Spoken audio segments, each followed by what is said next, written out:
আওয়ামী লীগ, ছাত্রলীগ যারা আইনত নিষিদ্ধ, তাদের কার্যালয় ওপেনের এক প্রতিযোগিতা শুরু হয়েছে এবং প্রত্যেকটা জায়গায় আমরা দেখেছি বিএনপির স্থানীয় নেতারা উপস্থিত থেকে সেই কার্যালয়গুলোকে উন্মুক্ত করছেন।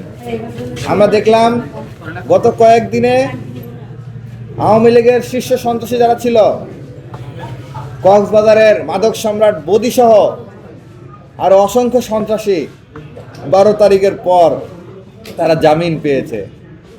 এটা প্রমাণ করে একটা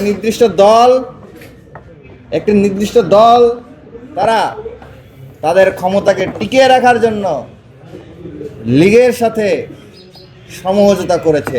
আর মনোবল হতে হয় স্পাত-দৃঢ়। জেরুজালেম 25 বছরের পথ চলায় নিরাপদে রাখার প্রত্যয়ে মানুষের মাঝেই প্রশ্ন উঠছে, সেই সমঝোতার ফসলেই তারা ক্ষমতায় আসছে কিনা।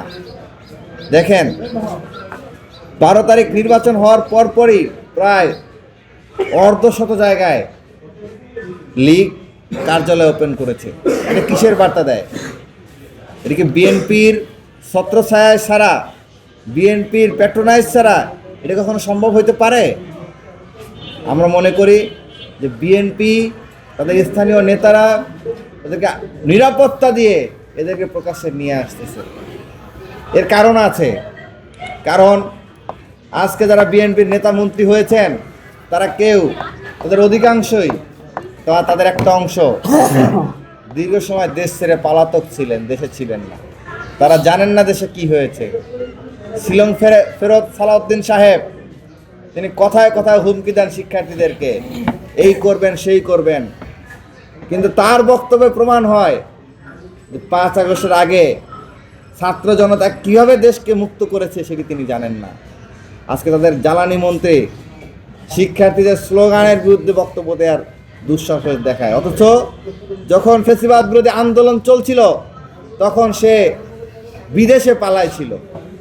এইরকম যারা পলাতক ছিল, যারা লীগের সাথে আপোষ করে রাজনীতি করেছে, সেই ব্যক্তিরাই আজ মন্ত্রী হয়েছে, আজ এমপি হয়েছে এবং তারা সেই সমঝোতার ভিত্তিতেই আজকে রাষ্ট্র পরিচালনা করার দুঃস্বপ্ন দেখছে।